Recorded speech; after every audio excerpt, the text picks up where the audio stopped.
Bismillahirrahmanirrahim. Alhamdulillahi rabbil alamin wassalatu wassalamu ala asyrafil anbiya wal mursalin wa ala alihi wa sahbihi ajma'in. Alhamdulillah. Nahmaduhu wa nasta'inuhu wa nastaghfiruh wa na'udzu billahi min shururi anfusina wa min sayyiati a'malina. Man yahdihillahu fala mudilla lahu wa man yudlilhu fala hadiya lahu.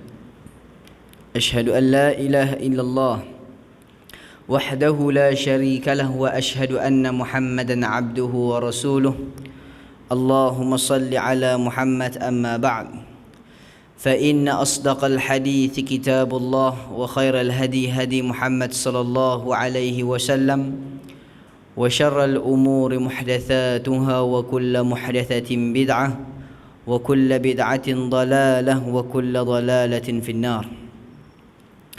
Sidang hadirin dan hadirat yang dirahmati Allah, yang pertama, marilah kita sama-sama bersyukur pada Allah Subhanahu wa taala yang mana telah berikan kepada kita nikmat iman dan nikmat Islam, diberikan kita nikmat kesihatan, diberikan kita nikmat rezeki, yang mana nikmat yang Allah berikan kepada kita tidak lain tidak bukan Allah Subhanahu wa taala inginkan kita menjadi insan dan manusia yang bersyukur kepadanya. Sesuai dengan firman Allah Subhanahu wa taala, la in syakartum la azidannakum, jika kamu bersyukur dan Allah Subhanahu wa taala akan tambah. Pada hari ini insya-Allah kita akan cerita tentang imannya kita kepada hari kiamat. Pertama, bila kita sebut tentang iman, iman ialah satu keyakinan yang mana keyakinan di dalam hati, kemudian diikuti dengan lisan, dan wal amalu bil jawarih, diikuti dengan amal perbuatan. Bila kita sebut iman yang mempunyai rukun-rukunnya, iman kepada Allah, iman kepada para malaikat, iman kepada kitab, iman kepada rasul, dan iman kepada hari akhirat. Bila kita sebut tentang iman dengan hati, keyakinan dengan hati, bila satu manusia yang mana dia mengucap kalimah syahadah, asyhadu an la ilaha illallah wa asyhadu anna muhammadar rasulullah, disebut di lisan tetapi tidak mempunyai keyakinan di hati, tidak memasukkan dia ke dalam Islam. Kalau orang duk pergi nyanyi nasyid tapi dia tak faham, dia tak meyakini, tak mempercayai dengan apa yang disebut, tidak membawa makna apa-apa pun. Kalaulah sebaliknya, dia percaya di hati dia Allah Subhanahu wa taala Tuhan yang sebenarnya, Nabi Muhammad sallallahu alaihi wasallam adalah rasul yang terakhir, tetapi tak diucapkan dengan lisan, tak disebut dengan lidahnya, tidak memasukkan dia ke dalam Islam. Dan yang ketiga, wal amalu bil jawarih, diikuti dengan perbuatan. Kalaulah dia sebut, dia mengucap dan dia yakin, tetapi tidak dilakukan amalan secara jawarih, tak pernah buat langsung, dan dia menolak, bukan sebab malas dan lemah iman, tetapi dia tak mau, dia meyakini itu semua karut dan marut, maka ini tidak memasukkan dia ke dalam Islam. Kemudian bila kita sebut tentang iman dengan hari kiamat, yaumul akhir, Allah Subhanahu wa taala banyak ayat yang sebut barang siapa yang beriman kepada Allah dan hari kiamat. Dalam hadis, barang siapa yang beriman kepada Allah dan hari kiamat, falyukrim dhaifah, maka muliakan tetamunya. Allah sebut beriman kepada Allah dan hari kiamat. Di antaranya dalam surah Al-Baqarah, Allah Subhanahu wa taala berfirman, laisal birra an tuwallu wujuhakum qibala al-masyriqi wal maghrib walakinnal birra man amana billah wal yawmil akhir wal malaikah wal kitab wan nabiyyin. Bukankah menghadap wajahmu ke arah timur dan barat itu satu kebajikan, akan tetapi sesungguhnya kebajikan itu ialah beriman kamu kepada Allah Subhanahu wa taala dan hari kiamat, iaitu hari kemudian, dan para malaikat-malaikat dan kitab-kitab dan para nabi. Bila kita sebut tentang beriman kepada Allah dan hari kiamat, disebut dalam sebuah kitab yang ditulis beriman kepada yaumil akhir mengandungi 4 perkara. Tetapi pada malam ni kita nak ambil satu ya. iaitu beriman pada hari kebangkitan. Kita dah percaya, kita dah yakin akan adanya hari kebangkitan. Tetapi ada di kalangan umat Islam golongan-golongan tertentu menafikan adanya hari kiamat. Dia kata ini semua cerita tak betul. Bila sebut yaumil akhir, hujah kita dia putang, dia kono hampir rapat. Dia kata tak ada ni, maksud akhir ni maksudnya di hari yang terakhir kehidupan kita dan sebagainya. Dia tak percaya kata adanya hari kiamat. Disebut tanda-tandanya. Sebelum kita masuk tanda-tandanya, bila kita sebut tentang yakin, kita mempunyai fasa-fasanya. Kita ada ilmul yaqin, wa ainul yaqin, wa haqqul yaqin. Ini bukan cerita makrifat hakikat ni. Dia tak cerita mengarut ni. Bila kita sebut ketika Nabi Musa AS menghadap Allah Subhanahu Wa Taala selama 40 hari, dia betul. Kemudian Allah Subhanahu Wa Taala memberitahu Musa, wahai Musa, engkau telah berpaling pada jalan yang benar. Dia pun ambil anak lembu sebagai selain Allah Subhanahu Wa Taala sebut dalam surah Al-Baqarah. Ketika Musa mendengar, Musa kembali kepada kaumnya.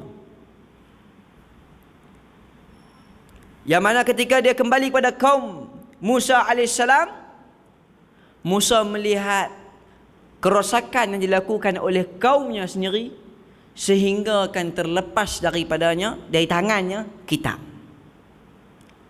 Apa maksud di sini yang kita nak sebut?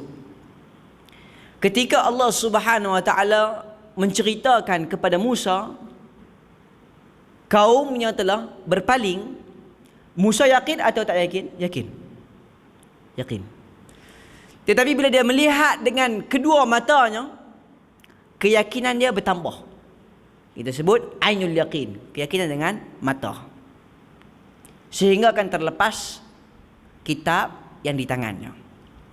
Dan terjadinya benda itu haqqul yaqin. Bila kita sebut tentang hari kiamat, kita belum melihat. Siapa di antara kita semua belum melihat, hatta yang telah di dalam kubur. Dan kita pasti akan melihat. Benda yang belum kita lihat, kita yakin. Tetapi bila kita melihat, keyakinan kita menambah. Ya, kita sampai kepada tahap ainul yaqin, keyakinan yang sebenar. Bila kita sebut, saya bagi contoh. Ini antara contoh yang pertama. Contoh yang kedua, kalau ada satu manusia dah bagi tahu, tuan-tuan, dekat sana, dekat jalan tu ada orang aksiden, motor langgar lori, bertuh, kemek habis lori tu, orang hak naik motor tu mati. Kita pun dengar innalillahi wa inna ilaihi raji'un. Bukan Al-Fatihah nah. Bukan Al-Fatihah dah. Innalillahi wa inna ilaihi raji'un. Kemudian kita percaya. Tetapi bila kita melihat dengan mata kita sendiri, dengan orang cerita, samakah perasaannya? Keyakinan kita samakah? Tak sama. Kenapa? Kita melihat dengan mata kita. Walaupun sebelum kita melihat, kita dah dengar berita kata telah terjadinya kemalangan. Covid contohnya. Kita kata Covid ni bahaya apa? Tengok dia dimasukkan dalam wad yang mana ramai orang kena Covid. Suasana dia lain daripada kita yang di luar. Ini perbezaannya. Yang mana kita sekarang bila dengar kata hari kiamat, naam, kita percaya. Tetapi nak sampai kepada ainul yaqin wa haqqul yaqin, belum sampai kita tiba masanya. Tetapi itu yang perlu kita didik. Tadi disebut di antara para sahabat yang telah keyakinan mereka seperti mereka melihat. Disebut bila dibacakan tentang hari kiamat, ada di antara para sahabat yang pengsan, ada yang menangis, ada yang getar, gementar, takut. Kenapa? Keimanan dan keyakinan mereka kepada Allah cukup hebat. Disebut dalam kitab Aqidatus Salaf yang mana tentang tanda-tanda kiamat yang kecil, iaitu Tanda-tanda yang datang muncul beberapa waktu yang lamanya sebelum kiamat. Tanda-tanda kecil, dia ada tanda-tanda besar, tanda-tanda kecil. Tanda besar ni 10 perkara lah. Ini disebut dalam hadis. Disebut dalam para ulama salaf, menyusun yang pertama keluarnya Dajjal, kemudian diikutinya keluarnya Imam Mahdi. Itu yang tanda kiamat yang besar. Cuma kita nak cerita ni tanda-tanda kiamat yang kecil, yang mana disebut tanda-tanda ini dari jenis yang biasa dan sebagainya terkadang muncul mengiringi tanda-tanda kiamat yang besar. Di antaranya diutusnya Nabi Muhammad sallallahu alaihi wasallam. Diutusnya Nabi Muhammad sallallahu alaihi wasallam di antara tanda-tanda kiamat yang kecil. Qala Nabi sallallahu alaihi wasallam fi Sahih Bukhari, "Bu'ithtu ana was-sa'ah kahataini yani isba'ain." Jarak di antara pengangkatan aku sebagai rasul, diangkat, dilantik aku sebagai rasul, dengan hari kiamat dengan 2 jari. Disebut di riwayat yang lain, beliau memberi isyarat jari tengah dan dengan jari telunjuknya. Kemudian ditafsir, ada yang kata samping, ada yang kata di antara atas dengan bawah, dekat-dekat lah. Ini kemunculan Nabi Muhammad SAW, Nabi yang terakhir. Wa khataman nabiyyin, Nabi yang terakhir. Tuan-tuan, bila itu sebut Nabi yang terakhir ni, tuan-tuan kena faham lah. Pasal apa Allah sebut wa khataman nabi? Dia tak kata wa khataman rasul, wa khataman nabi. Kerana apa? Nabi mewakili rasul. Bila kita sebut Nabi, tak semua Nabi itu rasul, tetapi semua rasul itu Nabi. Jika Nabi Muhammad adalah penutup bagi para Nabi, mustahil munculnya rasul-rasul yang lain. Tetapi kalau dia kata penutup bagi rasul, akan ada kemungkinan munculnya para Nabi-Nabi yang lain. Karena tak semua Nabi itu rasul, tetapi semua rasul itu Nabi. Kemudian ketika membahas tanda-tanda hari kiamat, Al-Imam Al-Qurtubi rahimahullah menyatakan bahawa tanda yang pertama iaitu kemunculan Nabi Muhammad sallallahu alaihi wasallam. Kita sebut ketika satu sahabat Nabi SAW naik satu perahu sampan, ataupun kita sebut boat, ketika dia berlayar, diubah, kena ombak goncang-goncang, pimai-pimai, dia sampai di satu pulau. Yang mana ketika itu dia melihat Dajjal, dan dia tak tahu lagi Dajjal tu. Dajjal tanya, adakah telah muncul daripada kalangan Arab seorang Nabi? Dia kata, naam, aku pernah mendengar. Ini tandanya mengukuhkan lagi bahawa muncul Nabi Muhammad SAW adalah tanda-tanda kecil dekatnya hari kiamat. Bila kita cerita waktu hari kiamat bila, Nabi SAW tidak mengetahui waktunya bila, Allahu a'lam. Yang Nabi tahu tanda-tandanya, isyarat-isyaratnya dengan apa? Bukan dengan zat Nabi Muhammad SAW, tetapi dengan wahyunya Allah SWT. Seperti firman Allah SWT, "Wa ma yantiqu 'anil hawa in huwa illa wahyun yuha." Kemudian Ibn Rajab, Al-Hafidh Ibn Rajab menjelaskan bahawa hadis di atas ditafsirkan dengan kedekatan masa Nabi SAW dengan hari kiamat seperti dekatnya jarak di antara jari telunjuk dan jari tengah. Yakni setelah diutusnya Rasulullah SAW, maka akan ditutup dengan hari kiamat tanpa ada Nabi lagi. Bahkan Rasulullah SAW bersabda dalam hadis Sahih Bukhari, "Dan aku adalah Al-Hashir," iaitu seluruh manusia akan dikumpulkan pada hari kiamat sesudah masaku. Jadi ini antara hujah-hujah para ulama dan penjelasan para ulama mengenai hadis yang saya baca tadi tentang kebangkitan kebangkitan Nabi Muhammad SAW adalah salah satu tanda-tanda kecil akan datangnya hari kiamat. Disebut juga tentang tanda-tandanya yang sangat banyak, yang mana diceritakan sebuah hadis yang panjang, lumayan panjangnya, taklah panjang sangat tapi boleh tahan. Yang mana inna min asyratis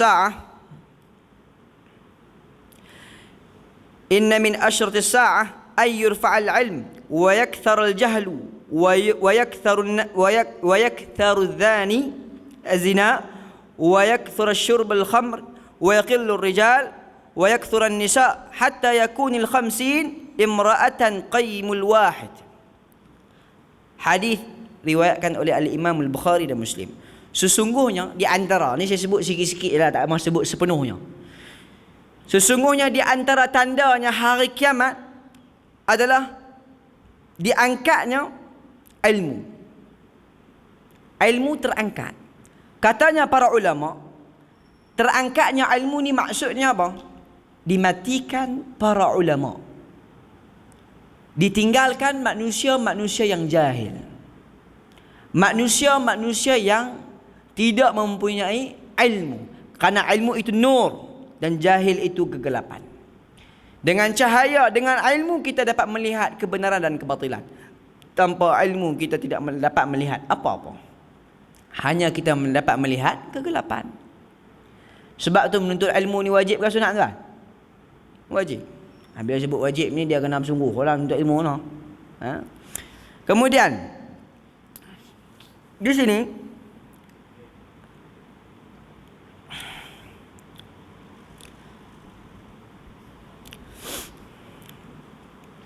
di antaranya iaitu orang yang mana dicabutnya ilmu secara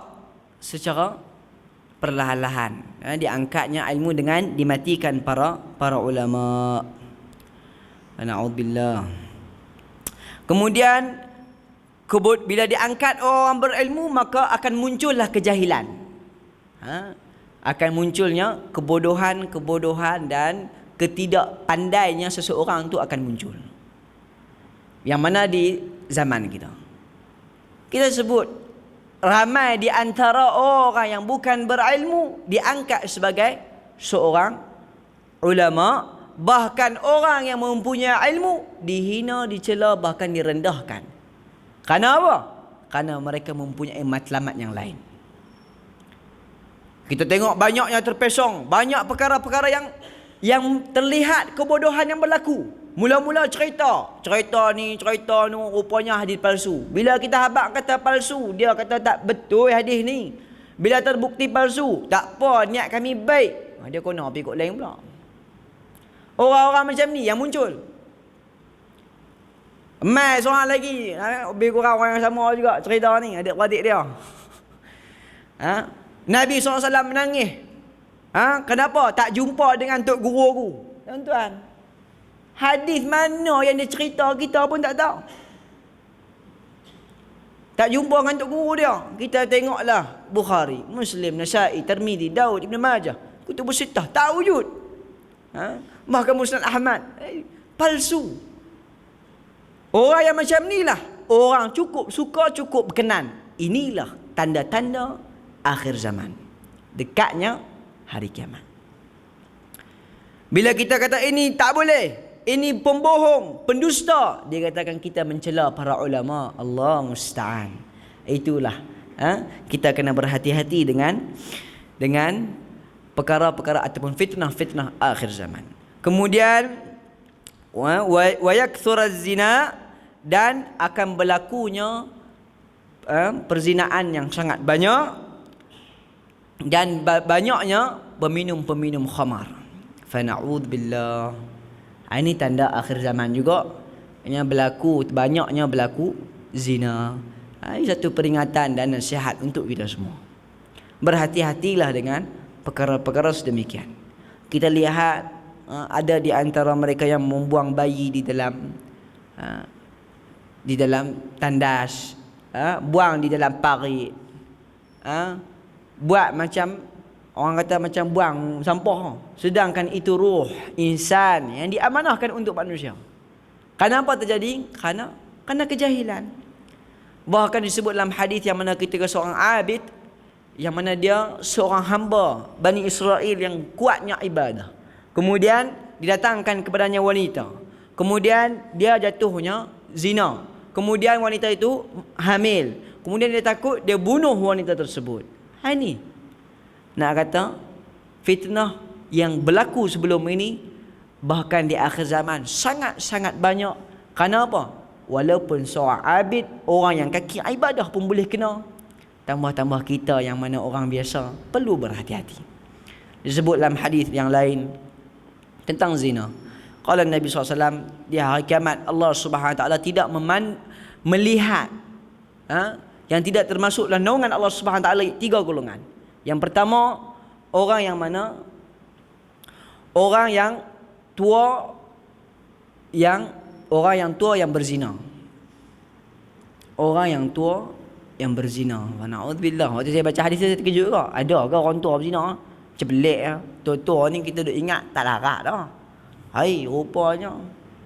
Bila kita kaji balik, rupanya dalam doktor kata bila makin berumur ni dia punya hormon makin meningkat. Kalau waktu muda tu. Ini kajian saintis lah. Biar kita tengok betul orang. Sebab tu jangan halang tok wan kita ni nak tambah. Melawak ana. Nampak nak lena kita kena buat lawak sikit. Tapi bukan lawak betul tu. Kemudian di antaranya orang yang tua tetapi masih berzina. Allah Subhanahu Wa Taala tidak akan pandang, tidak memberi naungan dia di hari kiamat. Na'udzubillah. Minta perlindungan daripada Allah Subhanahu Wa Taala. Dan lelaki sedikit dan muncul wanita-wanita yang sangat banyak sehingga kan diberi contoh 50 wanita memiliki satu orang lelaki. Terbukti sekarang kita tengok di waktu medan peperangan, kita lihat di mana berlakunya peperangan, yang pergi perang tu lelaki ke perempuan? Lelaki. Di Yaman mati berapa orang lelaki? Di Syria mati berapa orang lelaki? Tinggal orang perempuan. Ini termasuk tanda hari kiamat. Kemudian disebut di sini dalam kitab Aqidah Salaf, mereka memalsukan hadis-hadis dan dusta ke atas Nabi Muhammad sallallahu alaihi wasallam. Sunnahnya ditolak. Di antara tandanya yang lain, mereka memalsukan hadis-hadis Nabi. Maksudnya membawa hadis-hadis yang palsu dan sunnahnya Nabi Muhammad ditolak. Ini yang berlaku dan kejadian ini sangat-sangat terjadi, terbukti dengan kedua mata kita. Apabila kita sebut sunnah, dia kata puak ni semua sikit-sikit haram. Dia yang betul. Sikit-sikit bid'ah. Sedangkan para ulama, bukan ulama kita ya, ulama mereka pun dulu telah sebut tentang bid'ah. Kemudian banyaknya kedustaan dan diangkatnya ilmu yang disebut tadi, dan ilmu dicari dari orang-orang yang tidak berilmu. Kemudian dah diangkatnya ilmu, maka manusia mencari ilmu daripada orang-orang yang tak berilmu. Bila kita sebut kuliah, kita sebut ceramah, kita sebut tentang pengajian ilmu, ramai di antara kita yang pergi kelas pengajian kerana nak mendengar lawak jenaka. Bila makin pandai kawan tu buat lawak, makin ramai orang main dengar. Bila kawan tu cakap benda yang qala Allah, qala Rasul, qala Allah, qala Nabi, qala Allah, qala Salaf, orang yang macam ni akan ditinggalkan kerana apa? Tidak ada penghiburan. Sedangkan Nabi sallallahu alaihi wasallam melarang kita terlalu banyaknya ketawa. Muncul di akhir zaman orang-orang yang dicari bukan orang yang berilmu, tetapi orang yang mana memuaskan hati dan jiwa hawa nafsu mereka. Yang kena dengan diri mereka seronok. Bila dengar lawak, balik-balik dia bukan cerita hak dia dapat, dia cerita hak lawak. Ustaz ni tadi dia buat lawak, ingat tak? Lawak dia ni sekian-sekian. Dia ingat lawak lah. Tapi lawak ni kena ada juga. Nabi SAW melawak juga. Janganlah sekelas kita 190 tu lawak ya. 10 ya. Tak boleh lah. 90 kuliah, mengaji. 10 tu lawak tujuannya apa? Bukan lawak cerita bohong. Lawak cerita betul lah. Seperti mana Nabi SAW bergurau dengan satu orang wanita yang tua. Dia kata, Nabi SAW dalam hadis disebut, Nabi kata tidak di dalam syurga tidak ada orang yang tua. Menangis kawan tu. Tok tu pun menangis. Riau. Sebab orang tua tak ada dalam syurga. Nabi kata betul lah, memang tak ada orang tua. Tapi yang ada semuanya pada umur pertengahan, muda. Melawak tapi dengan cerita betul, bukan cerita bohong. Kita nak bagi orang lawak, kita cerita bohong. Ini satu hal juga.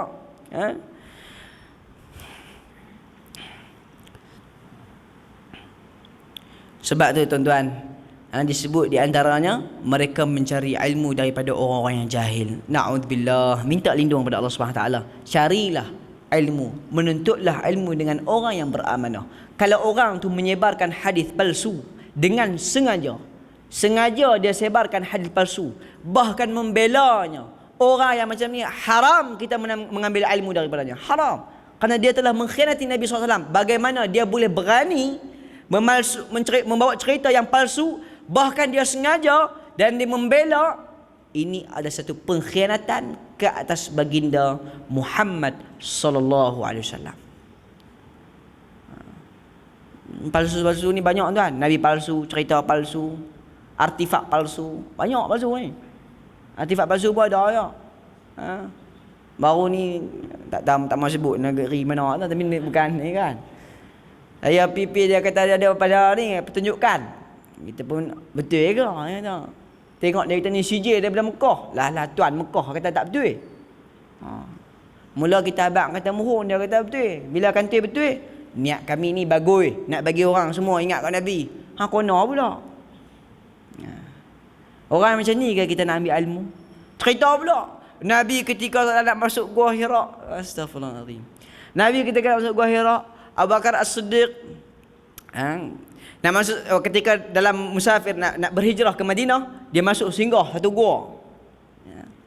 Ketika nak masuk dalam gua tu, Abu Bakar As-Siddiq picek dulu dalam datang tak. Jet tak ada. Kemudian ketika masuk dia nampak macam dia kata ulak ke apa kalau jekin, dia tok jari dia. Kata ulak tu marah dia apa siapa? Dia nak tengok muka Nabi, Abu Bakar halang. Tuan-tuan cerita mana? Dia pergi tanya ulak tu kot. Ini cerita-cerita macam ni. Sarang labah mai tutup pintu gua. Kemudian sarang burung merpati mai duk. Tuan-tuan pernah tengok tak gua hak Nabi masuk tu? Dia bukan dalam tu, dia lubang atas tu. Disebut dalam hadis yang mana mereka melihat dari atas. Kalau dia tunduk, dia melihat Nabi Muhammad dan Abu Bakar Siddiq. Tetapi Allah SWT menjaganya. Cerita-cerita lagu ni kita berkenan. Batu Ababil main mana? Belakang rumah dia. Ni. Tuan-tuan, Abu Bakar As-Siddiq, Umar Al-Khattab, Uthman bin Affan, Ali bin Abi Talib, para sahabah, Abdullah bin Mas'ud, Ibnu Abbas, banyak lagi para sahabah, para tabi'in. Disebut Sufyan ibnu Uyainah, Sufyan Al-Thawri, Imam Malik, Abu Hanifah, Imam Ahmad, Al-Layth bin Sa'ad, Al-Laythi. Banyak para imam tak pernah duk cerita jumpa batu ababil, jumpa apa gantung selipar. Ni tak ada, ni semua benda ni tak ada. Mai di akhir zaman, para ulama-ulama pendusta yang selalu membawa cerita hadis-hadis palsu, yang tahu kata palsu dan sengaja dan membelanya, ini haram bagi kita menuntut ilmu baginya. Haram. Kerana dia boleh berani mengkhianati Nabi. Bagaimana dia nak kita nak percaya dengan Nabi pun dia berani. Orang-orang macam ni tuan-tuan tinggalkan. Kemudian munculnya kerosakan di muka bumi ini, berlakunya banyak pertumpahan darah dan sebagainya. Kemudian bila kita sebut tentang berimannya di hari kiamat, Nabi SAW sebut dalam hadis, ketika manusia dibangkitkan dalam keadaan ghurlan. Ghurlan ni tidak berselipar dan tidak berkhitan. Maksudnya dibangkitkan dalam keadaan tidak mempunyai pakaian langsung. Kalau kita faham konsep hari kiamat, kita akan faham tujuan hidup kita. Hidup kita 3 fasa. Ringkas 3 fasa. Disebut fasa, ada banyak fasa lagi. Fasa ruh, fasa dalam perut ibu dan sebagainya. Fasa di dunia iaitu fasa untuk kita kumpulkan amalan. Dan confirm kita akan pergi fasa yang kedua. Fasa RNR, berhenti sat, rehat dan rawat. Di mana? Alam barzakh. Confirm. Semua manusia akan hadap. Tak kira lah apa bangsa pun. Bangsa Melayu ke, bangsa Cina ke, orang kafir ke, orang mukmin ke, ditanyakan kepada mereka, adakah kamu akan mati? Mereka tetap akan kata mereka akan mati. Siapa pun. Iaitu fasa yang kedua di alam barzakh. Dan fasa yang ketiga, fasa yang terakhir, iaitu fasa di hari kiamat kita mengeluarkan bekalan-bekalan kita yang ada. Situlah kita sebut hari kebangkitan. Nak bagi cerita bagi tuan-tuan mudah faham bagaimana maksud yang nak sebut ni. Tujuan kita daripada Perlis nak pi ke Johor. Kita lah duduk di Perlis. Kita kumpulkan bekalan-bekalan makanan kita sebab nak jalan jauh. Apabila kita kumpul dari segi makanan, keuangan, medik dan sebagainya, kenderaan kita siapkan. Kemudian dalam perjalanan sampai di negeri Perak, kita berhenti sat untuk rehat. Ketika tu ada yang sakit perut, ada yang kena Allah cedera tengah perjalanan tu, kaki patah, kena berubat dulu. Ada yang tayar pancit, kena bubuh angin dalam tayar, semua. Rehat dan rawat. Sampai di tempat tujuan kita di Johor, ada orang pi nak kena bayar hutang. Orang mai tuntut hutang ni, hutang itu kat dunia, dekat Perlis banyak. Nak bayar hutang. Kalau bawa 2,000 hutang 10,000, bankrupt. Kalau bawa 10,000 hutang 1,000, untung. Ada 9,000 beda belanja. Nak beli rumah. Lebih kurang lagu tu lah. Kita di dunia kumpulkan amalan.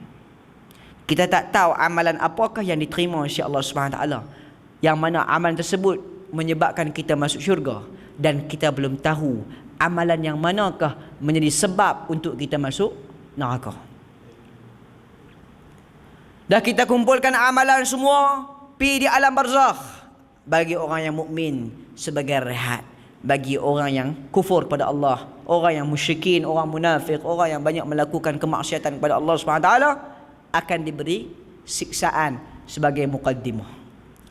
Sampai di hari kiamat, ada yang untung, ada yang muflis, ada yang tak ada apa langsung. Untung pun tak ada amalan. Ini bagi orang kafir. Bagi orang beriman, ada yang muflis, buat mai pahala banyak, tengok zalim kat atas manusia yang sangat banyak, orang tuntut pahala dia. Bagi sampai habis bekalan, tak ada lah. Allah kata ambil dosa dia, buh hutang dia pula. Boleh lagi hutang banyak. Tu nak bayar di neraka tu. Itulah fasa yang tiga, fasa hari kiamat. Dan yang pertama iaitu mengimani harinya kebangkitan, dan kita akan dibangkitkan dalam keadaan tidak berpakaian. Ada orang tanya, Ustaz, waktu tu tak dan kan nak usah-usah orang? Oh, tak dan. Ada sungguh ada orang tanya, dan kau Ustaz? Tak dan. Bukan tak dan sebab apa? Tuan-tuan, nak cerita. Kalau kita lah, waktu kita masuk, kalau orang perempuan mungkin dia tahu, waktu dia masuk dalam bilik nak bersalin, dia fikir ada benda lain. Dia tak fikir. Dia hanya fikir kondisi dia. Ini mana ni, nak bersalin okey tak okey ni? Nak anak ni? Sakit ni lagi. Ada yang tak ada, ada yang tak selamat, ada yang selamat. Minta Allah SWT selamatkan, mengucap dan sebagainya. Pasal apa? Nak menghadap kesakitan yang akan datang. Benda yang besar yang akan dihadap. Bagi lelaki ni macam nak sunat tu. Tak sunat. Ketika itu kecil-kecil nak sunat tu. Tak fikir orang lain. Cabut, tinggal kawan. Ibarat waktu tu lah, ketika di hari kiamat, lebih dahsyat daripada sunat dengan nak beranak. Nak habang kata memang tak ada hadis sebut sunat dan beranak ni sebagai dahsyat, lebih dahsyat. Cuma nak bagi kita faham, kondisi waktu tu tak fikir dah. Oh, aku tak ada baju lah, malu ke orang. Tak ada. Kemudian dibangkitkan di hari kiamat, di mana hari kebangkitan dibangkitkan daripada tulang-tulang sulbi. Kemudian manusia dah bangkit di hari kiamat, yang mana dalam keadaan panas, dalam keadaan di mana waktunya Allah Subhanahu Wa Taala sangat murka dan marah, tidak ada sebelum dan akan datang. Ketika Allah Subhanahu Wa Taala murka, tuan-tuan, cerita hari kiamat ni tuan-tuan, orang dengar lama dah. Cuma nak bagi tahu kita ni, keimanan kita kepada Allah dan hari kiamat itu menyebabkan satu sumbangan kepada kita untuk berlumba-lumba melakukan kebaikan dan ambil pengajaran. Semoga kita menjadi orang yang bersedia. Ramai di antara kita, kawan-kawan kita yang dah pi dah. Yang dah pi. Setakat saya duk belajar tuan, anak murid saya, bukan anak murid, yang mengaji dengan duk belajar ikut kuliah ni dah 3 orang dah. Ada orang kata tak mahu pergi kelas ustaz ni, ramai ingat mati kata. Dak. Dulu orang kata ngaji tak dah habis tok guru mati. Lah anak murid bukan. Nak kata mati tok guru ke anak murid mati juga. Cuma nak habaq kata apa? Ramai di antara kawan-kawan kenalan kita dah pi. Depa duk tunggu transit. Duk arena tunggu kita sampai. Semoga Allah SWT bagi jalan keselamatan untuk kita. Kemudian dah kita, yang pertama iaitu mengimani pada hari kebangkitan, dan yang kedua iaitu meyakini adanya hari perhitungan.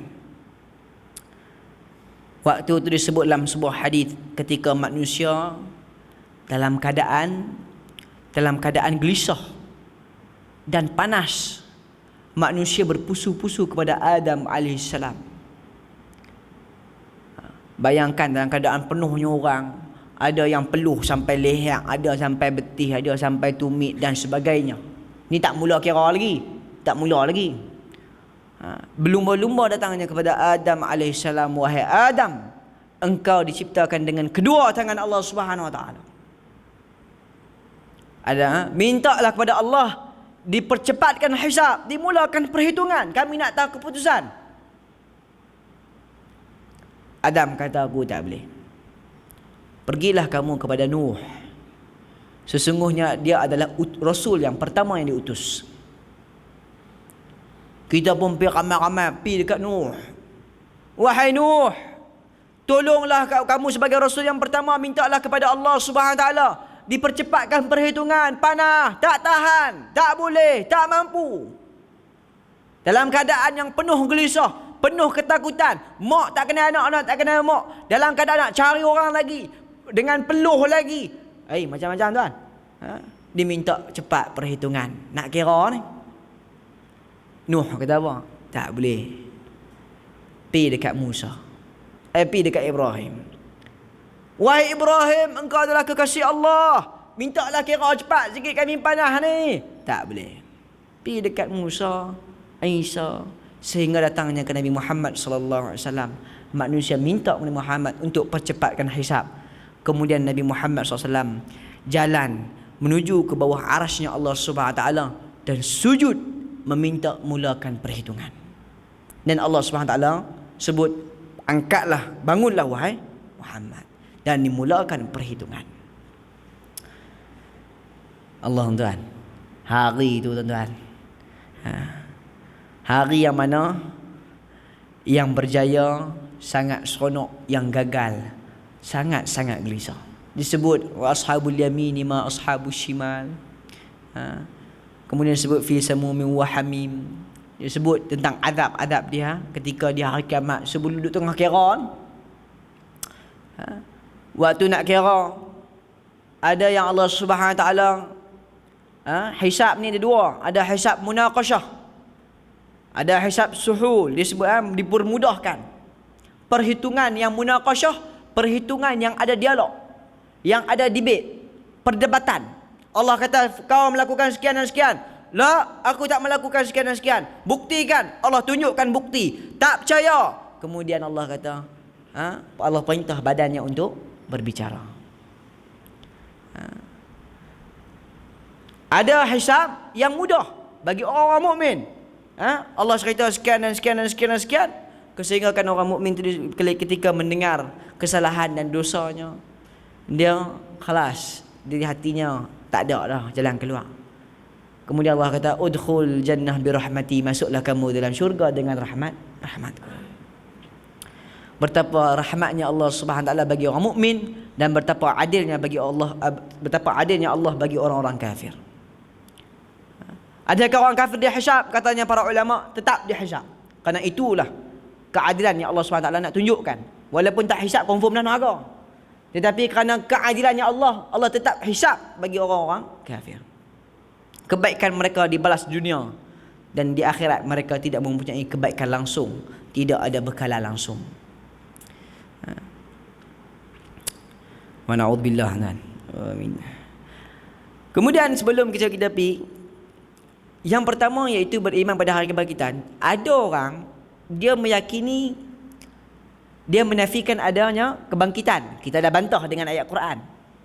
Kemudian ada orang kata, pendapat satu golongan, bukan golongan sunnah, mengatakan dibangkitnya manusia dengan jasad baru. Maksudnya jasad baru ni maksud dia jasad lain. Contoh di dunia dia hidup Melayu jadi orang Melayu, bangun-bangun jadi orang Arab. Pada hidung tak ada jadi hidung ada. Kalau dia orang Cina mata sepet, bangun-bangun jadi mata orang Arab, mata ni bulu menyepu. Anak habaq kata akan adanya ciptaan yang kedua. Para ahli sunnah mengatakan tidak.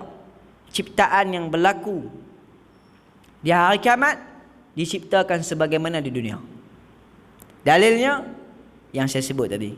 Ketika Allah Subhanahu Wa Taala berjidal, Allah kata, Allah perintah badannya untuk berbicara. Kalaulah badannya badan yang baru, bagaimana dia menjadi saksi bagi kita? Melainkan badan yang sama, jasad yang sama, yang di dunia akan dibangkitkan di akhirat. Kalau rupa lagu ni, lagu tu lah kita bangkit, tak jadilah orang Arab. Kemudian disebut bagaimananya dibangkitnya orang dia apa daripada alam kubur. Ada orang kata tak masuk kubur tu hak kena bakar tu lagu mana? Orang hak kena buang laut, jenazah dia kena buang di laut. Hak tenggelam dalam tanah, ada repuk dah semua ni. Lama-lama cawan ni terbang. Cuma nak kata apa? Yang jenazah tak ada dah. Allah ciptakan semula. Disebut ketika sahabat Nabi SAW ketika dia nak wafat, didatangkan kepada dia, minta bawa main baju putih. Kerana aku nak dibangkitkan dengan berpakaian putih. Itulah fahaman para sahabat. Bermaksud apa? Bagaimana kita mati, begitulah kita akan dibangkitkan. Kalau kita mati dalam keadaan menunaikan solat, kita mati dalam keadaan beribadah kepada Allah, sebegitulah kita akan dibangkitkan. Sebaliknya, kalau kita mati dalam keadaan mengajak manusia melakukan kesyirikan, na'udzubillah, kita dibangkit dalam keadaan kita bermaksiat kepada Allah Subhanahu Wa Taala. Kita dibangkitkan dalam keadaan kita sombong dengan Allah Subhanahu Wa Taala. Ini satu kebangkitan yang hina baginya. Allah. Kemudian bila kita sebut tentang beriman kepada hari kebangkitan dan hari perhitungan, di sini ada satu benda yang isu yang kita yang ditimbulkan satu pembahasan, iaitu ketika hisab. Adakah dia hisab buku saja ataupun orang-orang duduk atas timbang tu? Bila kita sebut cerita hisab ni, jangan tuan-tuan duk bayang tu. Dia kalau hari perhitungan ni dia kira lagu mana, dia pakai timbang kilo ke, timbang beras ke, lagu mana. Jangan duk fikir. Sebab setengah orang dia pandai lebih, dia fikir. Dia bijak lebih. Dia fikir, uish, timbang lagu mana ni? Dia pakai timbang hak jenis hak zaman dulu, tok kilo, tok barang. Allahu a'lam. Allah cerita bab timbang. Lagu mana Allahu a'lam. Beriman sudah. Percaya. Faham. Clear tak? Clear. Jangan duk tanya bagaimana. Disebut dalam surah Al-Qiyamah tentang ketika di hari perhitungan, ada yang didatangkan kepadanya kitab daripada tangan kanan, dan ada yang didatangkan pada tangan kiri dari belakang. Orang yang mendapat tangan kanan cukup bahagia, orang yang dapat tangan kiri dari belakang cukup hina. Dan itu adalah satu antara azabnya Allah Subhanahu Wa Taala sebagai mukaddimah. Orang kalau menunggu siksaan lebih pedih pada disiksa. Orang kalau contoh dia nak pergi ke hukuman tali gantung, dengan pergi gantung terus, orang hak tunggu ni cukup siksa. Cukup siksa. Orang duk tengok tali gantung, duk pang, kau ni mati, duk tengah tunggu ni, hai tuan, tunggu giliran. Disebut dalam surah Al-Waqi'ah, yang mana ketika manusia dia di dalam neraka, Di antara mukaddimahnya, disebut dimakan buah, buah zakum, buah yang berduri, katanya para ulama mufassirin, buah yang berduri. Buah yang jenisnya kalau dikiaskan dengan satu pokok, saya sebut pokok dia, saya pun tak tahu nama Melayu kita nama apa. Cuma nak habaq kata depa nak bagi faham kita, buah yang berduri yang ketika mereka makan dalam keadaan kelaparan sehingga penuh, mereka meminta air kepada Allah. Allah datangkan air yang sangat panas, yang bergelegak. Mereka minum seperti unta yang lapar. Kemudian keluar dari semua usus-usus dari belakang dan Allah ulang kembali. Itu muqaddimah. Ini tuan-tuan, sebab tu kita banyak minta semoga Allah Subhanahu Wa Taala jauhkan kita daripada api neraka. Nabi SAW di antara sunnahnya, ketika Nabi SAW baca Al-Quran, apabila bertemu ayat-ayat yang mengenai tentang neraka, Nabi akan berhenti dan Nabi akan meminta perlindungan. Dan para sahabat, para Nabi Muhammad, ketika baca tentang ayat-ayat kenikmatan, mereka meminta kenikmatan tersebut. Di antara sunnah, ketika solat, baca berhenti jumpa ayat Allah, minta Allah ba'idni minan nar, jauhkan kita daripada neraka. Allahumma adkhilna jannah, masukkan ke dalam syurga. Di antara sunnah, meminta kepada Allah Subhanahu Wa Taala. Bahkan Nabi SAW ketika kehidupan beliau, Nabi SAW meminta keampunan kepada Allah sebanyak 100 kali, tuan, bukan sikit. 100 kali. Tu Nabi, hok maksum dah. Kita ni hak manusia ni, kita kena minta ampun sebagai Nabi minta ampun. 100 kali tu tak boleh nak buat kita. Nak jadikan cerita kita ni. Allah musta'an.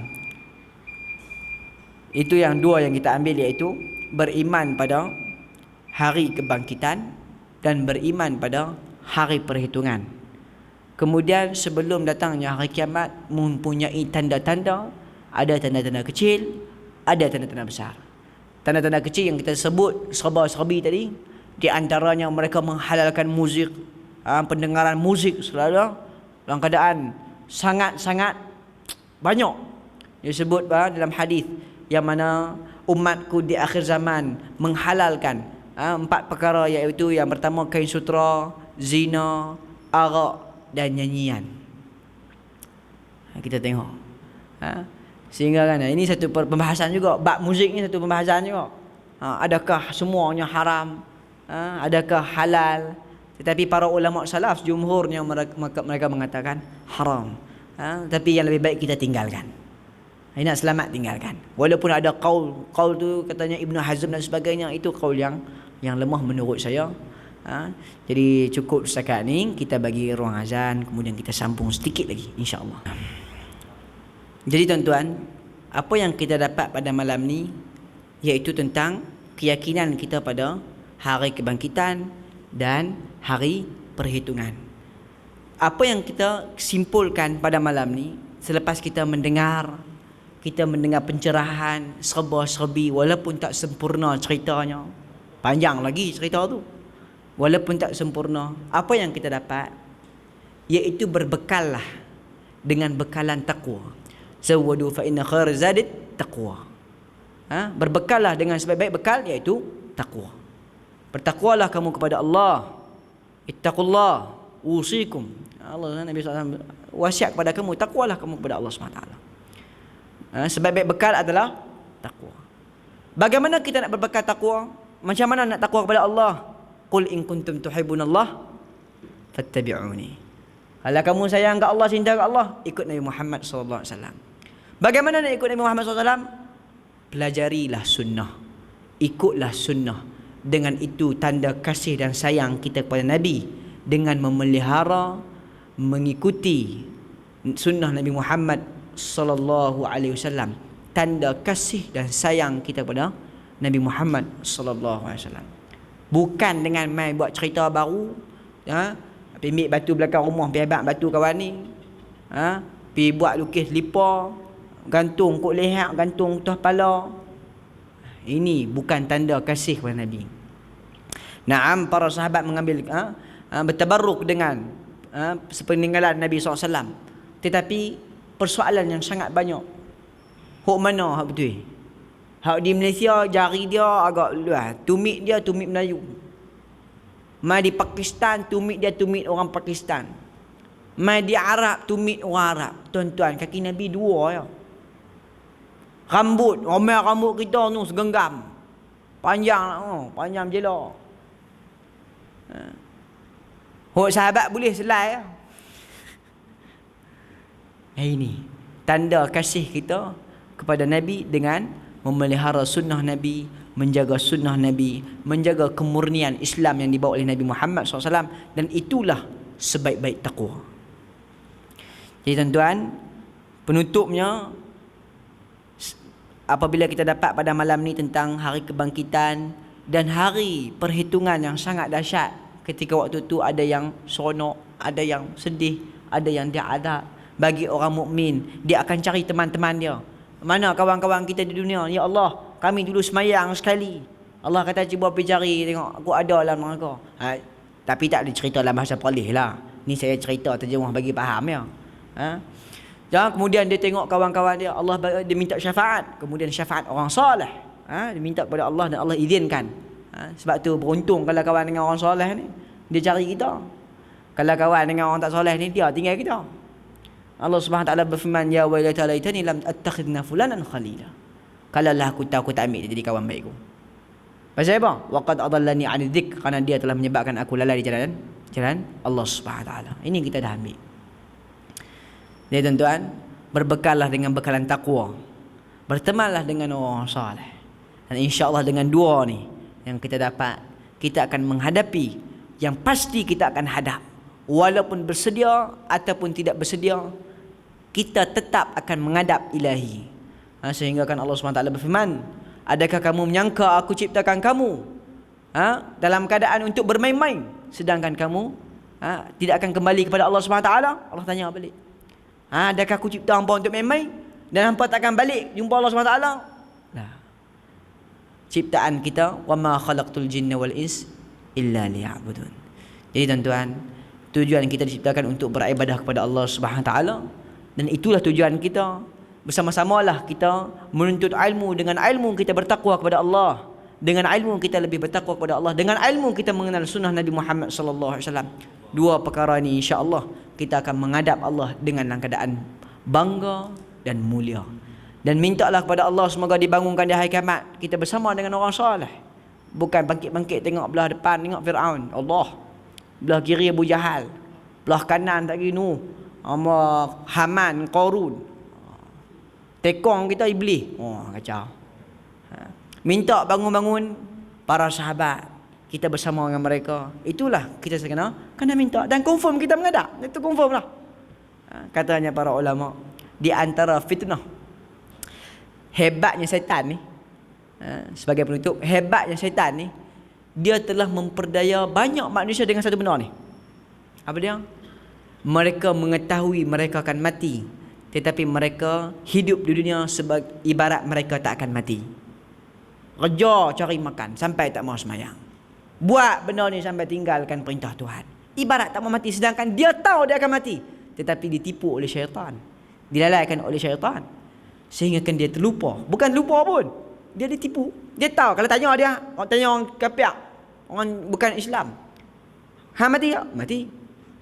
Tanya orang Islam sendiri yang bermaksiat kepada Allah Subhanahu Taala, akan mati? Mati. Tetapi bila sebut baru teringat, bila tak sebut kena tipu lagi. Orang kena tipu sekali dah lah.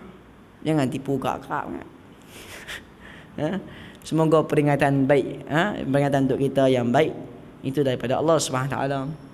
Jadi tuan-tuan, ada sejelas insya-Allah noh. Yalah noh. Jadi kalau ada soalan apa-apa boleh tanya, yang tahu saya jawab, tak tahu Allahu a'lam. Na'am. Ada Allah Subhanahu Wa Taala ditanya, tuan kita tanya soalan, kalaulah satu orang tu dia terkena tipu dayanya, orang bawa hari palsu, dia terpengaruh. Kalau kerana kejahilan, jahil, yang tak disengajakan. Maksudnya dia jahil, tak tahu. Allah Subhanahu Wa Taala Maha Pengampun. Tetapi kalau dia sengaja menjadi orang jahil, ni lain ni. Sengaja menjadi orang jahil. Pergi mengaji, tak mau mengaji. Awak kalau mengaji banyak tahu sangat, lagi payah. Anu haram, ni halal. Baik, tak erti terus tenang. Allah nanti ampun. Yang ni jahil yang sengaja ni. Dan di akhir zaman mustahil orang jahil, kerana banyaknya dakwah-dakwah, banyaknya di dalam internet, Facebook, media-media sunnah tersebar. Di alam maya kita boleh search, type dan cari tabayyun, dan kita perhati dan nilai. Sebab tu kita nak menilai satu benda benar atau salah, jangan nilai ikut hawa nafsu. Jangan nilai kerana aku puak dia. Jangan nilai sebab dia guru aku. Nilailah kita sebagai umat Islam, hamba kepada Nabi Muhammad SAW, umat Nabi. Kita sebagai hamba Nabi, nilailah sebagai umat Nabi, bukan satu ni puak aku, ni tok guru aku. Jangan. Sebab tu kita sebut ta'assub dan sombong ini adalah pintu penghalang hidayah yang paling besar. Sombong dan ta'assub. Iblis sombong, ta'assub, suka tu tok guru, nilai dengan tu benar dengan tok guru kita. Alah. Penilaian kita, Allah berikan kita akal, nilailah dengan apa? Dengan akal yang Allah berikan. Dengan sebagai umat Nabi Muhammad SAW, kita sebagai Islam, umat Islam yang Islam datang dari Nabi Muhammad, kita kena tengok sebagai konsep kita ni umat Nabi, bukan umat tok guru kita. Tentu, insya-Allah kita akan mendapat kebenaran. Bagaimana para imam yang terdahulu, seperti Abu Hasan Al-Ash'ari kita sebut, disebut Ar-Razi, para imam yang hebat. Mereka kembali kepada Allah, kembali kepada akidah Ahlussunnati wal Jamaah di penghujung hayat mereka. Abu Hasan Al-Asy'ari tulis kitab Al-Ibanah. Kembalinya dia kepada Allah Subhanahu wa taala. Ar-Razi disebut dalam kitab Lum'at I'tiqad Syarah Ibn Utsaimin. Dia membuat bait syair, membuat perkataan syair. Kembalinya dia kepada akidah salaf. Apa yang nak bagi tahu? Orang yang mencari hidayah pasti dia akan mendapat hidayah. Bezanya waktu. Ada lah ataupun syagi ataupun nanti penghujung hayat dia. Dan dia pasti akan mendapat hidayah kalau hatinya ikhlas mencari hidayah. Jadi kalau kita terikut dengan orang sebab jahil, Allah SWT akan ampun. Tetapi kalau jahil dengan sengaja, memang tak mau cari, dan penilaian yang salah, ta'assub, sombong, ini tetap akan dihukum sebagaimana disebut dalam Al-Quran dan hadis. Jelas insya-Allah. Alhamdulillah. Soalan lain? Tak ada? Mau kalau tak ada tu kira faham mana? Habis suara ni. Jadi insya-Allah cukup setakat ni. Yang baik daripada Allah, yang kurang dari saya. Pada hakikat dua-dua daripada Allah Subhanahu Wa Taala. Maka kita akhirkan majlis kita dengan tasbih kafarah. Subhanakallah bihamdik, asyhadu an la ilaha illa anta, astaghfiruka wa atubu ilaih. Wabillahi taufiq wal hidayah. Wassalamualaikum warahmatullahi wabarakatuh.